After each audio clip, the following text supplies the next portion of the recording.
Welcome back to the Female Fitness Podcast. I'm your host, Danny, as always. And in today's episode, I'm actually going to talk about something that I touched on my Instagram stories last week in response to a little bit of like a trend that was going around. You know, those trends where people add their photos and then it says add yours and you add your version of whatever the trend is. Well, this trend was like post a throwback to 2021, which is 5 years ago.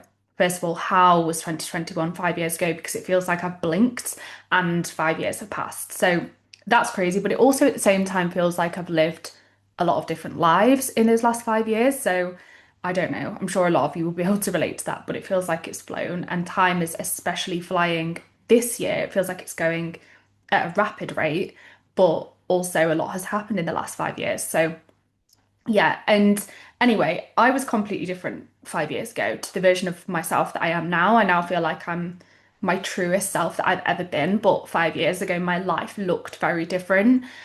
And although it was, I think it was sort of the turning point for me, it was the year after I'd stepped away from bodybuilding. So I was starting to live and act in line with my now values. And I was starting on the road to kind of get to where I am now. So, although I was very different 5 years ago to how I am now, had different belief systems, I had different ways of living, I gave off different energy. I was starting to head towards me now. So it was a really kind of transformative year, I think. And it was kind of the start of a transformation. And when I say a transformation, I don't mean a physical transformation, but that kind of ties into what I'm going to talk about today. I mean like a beneath the surface transformation. But anyway, the pictures that I found when I looked at my camera roll from 2021, I didn't have many saved. I think I had a different phone and my memory got wiped or something. But the pictures that I did find were mostly photo shoot pictures. However, I wasn't shredded like I was when I was bodybuilding and I did photo shoots peeled. It was actually the year where I forced myself to do photo shoots without dieting for them. And that was actually a really positive experience for me. It was sort of my way, I guess, of teaching myself and pushing myself to accept myself and my body the way that I was and to show up and celebrate my body the way that I was without manipulating it for a shoot. So, yeah, it was really positive experience for me. But the pictures I had saved ranged from lingerie shots to smiley pictures of me in a shirt that were I remember using for like business and stuff where I was a bit more covered up. And I, like I said, vividly remember actually really enjoying these shoots. I enjoyed the experience and I think it was really good for me in a lot of different ways. And I did it wanting to push myself to show up as I was without manipulating my body for the shoots.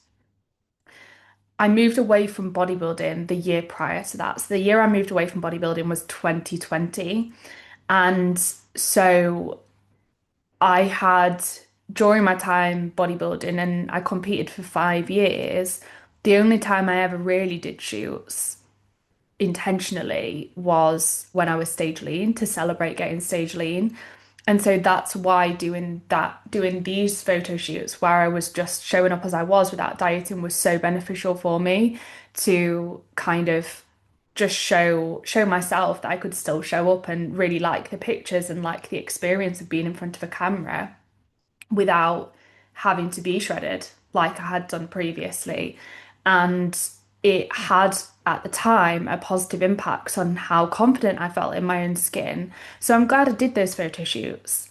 I don't regret them one tiny little bit. However, you may notice that I don't use photo shoots in my marketing. I don't use photo shoot shots in my marketing anymore. Not photo shoot shots where I'm showing off my body anyway, like the lingerie shots that I saw here. I do use photo shoot pictures, but ones that my body the center of the isn't the focus, I guess. My body isn't the focal point of the pictures I use to market my business now. It's not about that. It's just having a representation of me to be able to market my business. But I have used the heavily body composition focused pictures for marketing in the past during my time bodybuilding. And you will notice if you're on social media that a lot of other coaches use their body to market their business too. And they will use pictures in bikinis, in lingerie, in underwear, and things like that to market their business. And the reason that I don't use them to market my business is that although I think photo shoots themselves can be great on a personal level, and there's absolutely nothing wrong with doing them whatsoever, I would actually like if someone said to me, I don't know, we really need someone for this photo shoot, like, will you be a part of it? And it was, I don't know, an underwear company. I wouldn't really be mad about, like, I wouldn't say no, I don't think. Don't know. It just wouldn't bother me at all to be a part of that. And I think it'd probably be a fun experience. So on a personal level, I don't see a problem with them. However, I think that using these lingerie shots or heavily physique focused shots for marketing, or generally placing a heavy focus on your physique to market a business, that's what doesn't sit well with me, because even though I absolutely love my body and the way that I look, I actually probably love my body and I have a better relationship with it than I ever have done before. I prefer my body now and I feel more confident in my own skin. And obviously, I've done body image work to help me get there. It's not necessarily about my physical appearance, so to speak, but I am the most, and actually probably is partially like I prefer having a healthy amount of body fat to being peeled like I was when I was bodybuilding. Like, I prefer my body physically the way that it is now, but also I have done a lot of work on my relationship with myself so that I'm able to feel confident in my own skin and I'm able to like the way that I look and love my body. Because during my time bodybuilding, and when I struggled with my body image in general, it did not matter what my body physically looked like. I would have still picked it apart. I would have still found things that I didn't like about my body. And that is because I had body image work to do. I had work to do on my relationship with my body. Changing my body, my external appearance wasn't the answer on its own, and that's the case for a lot of people. But anyway, that was a bit of a side tangent, just emphasizing that point that like I am more comfortable and confident in my own skin now than I ever have been in my entire life. And that's not just because of the way that my body looks externally, it's because of the work that I've done on my body image as well. But I also like the way that I look externally. However, I don't use that to, let's face it, right? If I was to post loads of pictures of myself half naked and use them to market my business, I might get more clients in the short term off the back of that. However, those clients they wouldn't be aligned with me and they probably wouldn't be investing in coaching for the right reasons.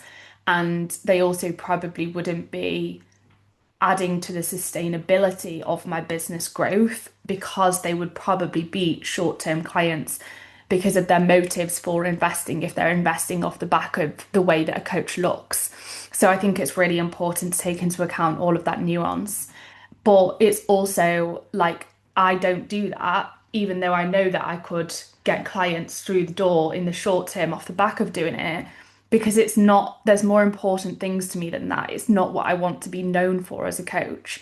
I want to be known for my knowledge. I want to be known for my coaching abilities, the way that I leave people feeling. I want to be known for my bubbly, approachable, and supportive personality. I don't want to be known for just looking a certain way.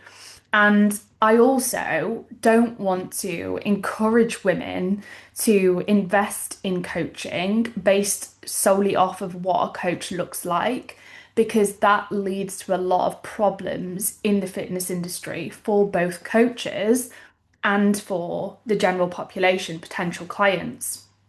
It leads to a lot of clients who, I know this because I've taken on a lot of clients who've had these bad experiences in the past. it often leads to a lot of people having bad coaching experiences as a result of having invested in a coach because of what they look like when they actually don't know, that coach doesn't know what they're doing. They don't have the skill set, the knowledge, the qualifications to be able to coach people to the best of their ability. They just look a certain way and they get clients through the door off the back of that, but they might not, that doesn't mean they know what they're doing as a coach. And therefore, a lot of people have bad experiences because of investing in coaches because based on what they look like, essentially.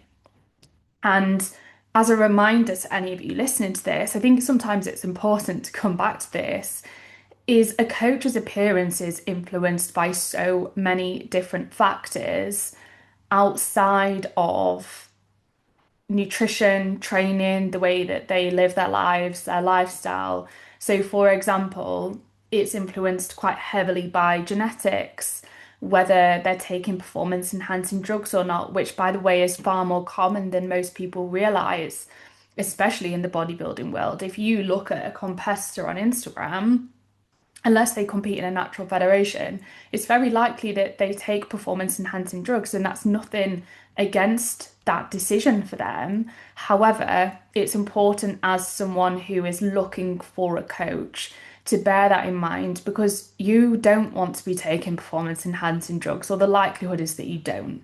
And so, if someone looks a certain way largely because they're on performance enhancing drugs and you invest in them wanting to look like that, you're only going to be disappointed because you're not going to achieve that same outcome without taking these drugs. And these performance enhancing drugs come with so many consequences, not just in the short term, but in the long term as well. But that's an entire separate podcast in itself. It also is important to take into account that someone doesn't just look what they look like because of what they're doing now. They look what they look like because of also their entire training history, like what they've done in the past. And this is a really relevant point when you're looking at performance athletes. So if, for example, say you scroll on Instagram, right, and you see people doing marathons, half marathons, competing in high rocks, but they're really muscular and shredded, the likelihood is they haven't developed that physique by purely training for these performance sports like half marathons, marathons, high rocks, for example. The likelihood is that they look the way that they look because of what they've done before that, because of training likely for hypertrophy in more of a bodybuilding style of training. And it's that style of training, by the way, is not exclusive for bodybuilders. The majority of my clients have hypertrophy training in their program because that's really supportive of our health and function, and also for the amount of muscle mass we carry, which is great for a lot of people's personal preferences for how they want to look, but is also it's really protective of our health to carry muscle tissue. So hypertrophy is great. Like hypertrophy is, it's not just something that bodybuilders do and you shouldn't do. If you're a bodybuilder, like hypertrophy training is important. But what I'm trying to say is a lot of people who are training for these performance endeavors, say high rocks, half marathons, marathons, they probably aren't doing a lot of hypertrophy work at that moment. They're probably training in a more sport specific way. However, if they are carrying a lot of muscle tissue and they're shredded, the likelihood is that they've been through phases where they have trained specifically to gain muscle tissue and go through that process and incorporate more hypertrophy training than they're doing now in the past. And it's really important to bear that in mind as well, so that you don't think, oh, if they look like that and they're doing high rocks, that's what I'm going to look like if I do high rocks. Or if that's what they look like and they're shredded and they're training for marathons, I'm going to get shredded too, because that's far from the truth. And it's actually often the opposite. And this is a conversation I've had with quite a few clients, is that when you are training for performance for these races, especially your endurance sports, you have to fuel, otherwise you risk issues with things like menstrual cycle function and your physical and psychological health in a lot of other ways. And so you can't, like, you're not gonna, the likelihood is that for most people, you're not going to get leaner by doing marathons, half marathons, or high rocks, because you need to meet your energy requirements as a minimum. So the likelihood is you will stay similar to what you are. You might see some physical adaptations, but That shouldn't be your motive if you're doing these endurance sports or if you're training for performance, because you need to be focused on fueling adequately. And actually, some people do find that they actually gain body fat when they're training for marathons and stuff, because you have to be so on it with fueling. And the ideal is to obviously be around maintenance, maybe in a very slight surplus, but it is often that hunger heightens when we're training for things like marathons and stuff like that, and that can cause people to be in a surplus and gain some body fat, which isn't inherent, it isn't a bad thing. However, I am aware that some people will look at people doing these amazing events on social media and they think, oh wow, they look amazing, I'll do that, so I'll look a certain way, and they end up disappointed because that's not the outcome they achieve. Because the person looks that way not because of what they're doing in that moment, but because of what they've done in the past or because of their genetics. And so it's so important to take that into account and to not, like, if you want to do a performance sport, if you want to do an endurance event, if you want to do a race, you want your motive to be really good at that sport and to perform well and to prioritize your performance, not to change your body. If your focus is to change your body, you're better off not pushing the extremes in a certain sport, or incorporating, you can still run, for example, but if your priority is your body composition over your performance, you would be better off, if you want to incorporate running, doing that in a more moderate amount, having a more moderate amount of running in, so that you can still have a decent amount of resistance training in your program, which is going to be the thing that is more supportive of the body composition goals that you may have. And also alongside that, because you're not doing such high volumes of running or say high rock specific training, if you enjoy that, your hunger is not ramped up as much, and you're also not putting as much stress on your body. So you're going to recover better and therefore respond better to your training. Whereas, when you are training for marathons, ultra marathons, or whatever that may be, you are putting a lot of stress on the body and you're not going to be able to handle as much hypertrophy work. You're probably not going to recover quite as well from that. You're not going to see the same adaptations as if you have more recovery time, more rest, and the time and space to adapt to the stimulus of training that you want to adapt to. So it's really important to get clear on what your priority is, and to remember that this has been a massive tangent. So sorry, guys, but to remember that when you're scrolling social media, people don't just look the way that they look because of what they're doing now. They look the way that they look because of so many different factors. And because of that, it's important not to invest in a coach because of what they look like. And you never truly also know what's going on behind the scenes for a person. So, illness, eating disorders, disordered eating, heartbreak, and grief can all be reasons for someone's body changing. If someone's lost somebody in their lives, the likelihood is for a lot of us, when we go through difficult patches, our appetite declines and therefore we might lose body fat as a result of that. But that's not because we're living a healthier lifestyle. It's not because we've chased that goal. It's actually just because we're going through a really stressful period and it's a sign of poor health. So it's really important to take that into account as well, and question, do we really want to invest in coaching based on what someone looks like, when we have absolutely no idea what could be contributing to that outside of what they do from a nutrition, training, and lifestyle perspective, and outside of what they do now. And that is why I don't use heavily focused physique shots for marketing anymore, because I think it's problematic in a lot of ways for potential clients, but it's also problematic for me. And it doesn't encourage the general positive changes that I would personally like to see in the fitness industry. I don't know about you, because what I want to see more of is women choosing coaches based on the things that actually matter: their qualifications, their experience, their skill set, the way that they communicate, whether they're able to hold space for their clients, whether they're able to make someone feel comfortable to open up to them so they can therefore support them with the real problems that they're having. The way that they're able to support you as a whole person, rather than just seeing a client purely as a number or a body to be reshaped.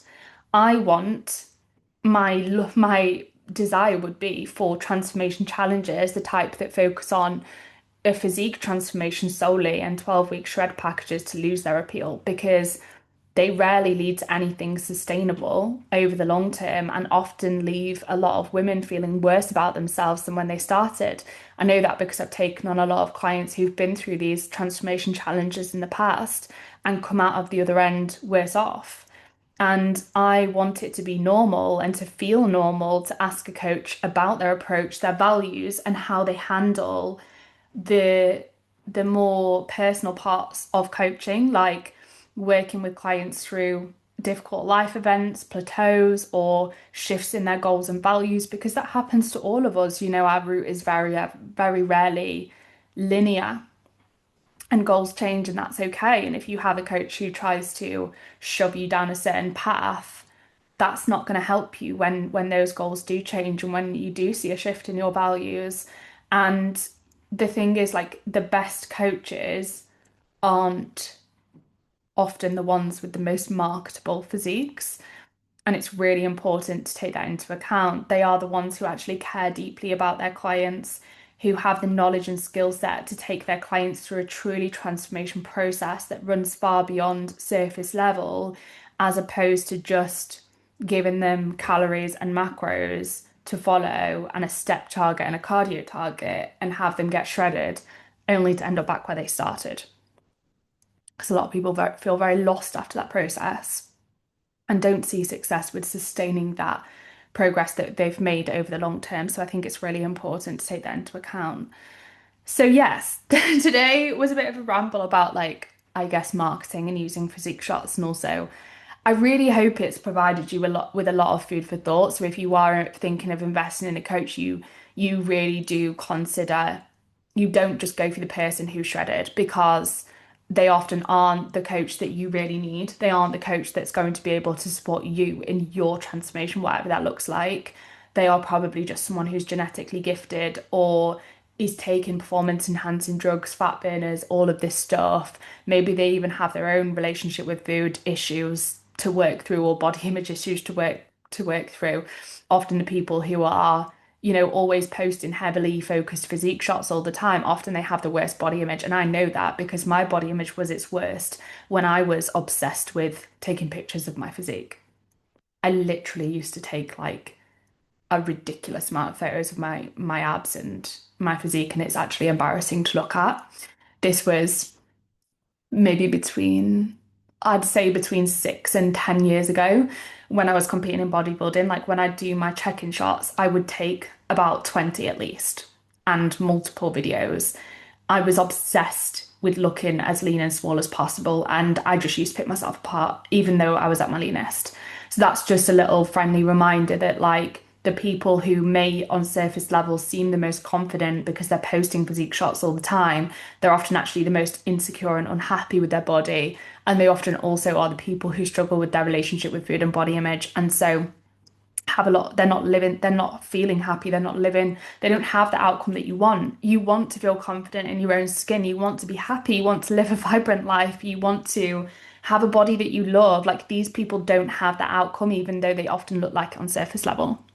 So there's my rant for today. Please let me know if you have any thoughts on this. I'd absolutely love to hear your opinions. Whether you're a coach or whether you're someone who's just in the general population on your own health and fitness journey, I'd love to hear from you.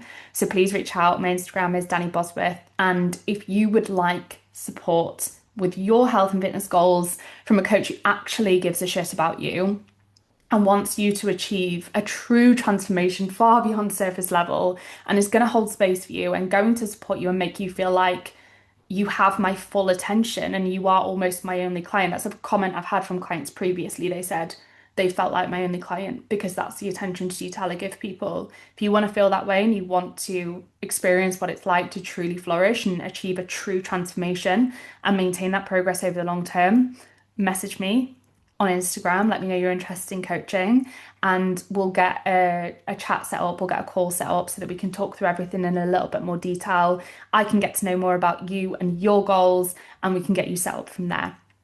Have a lovely rest of your day, guys, and I'll speak to you soon.